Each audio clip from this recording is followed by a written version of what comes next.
Hi guys, this is a EQB Benz Key. This is how you change the battery. Press this button and then slide towards up, and then there's a little slot right there.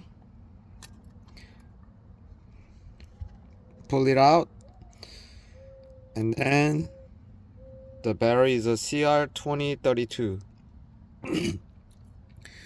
So when you look at from the top, you have to facing down on the positive side, and then flip it over, and then push it in,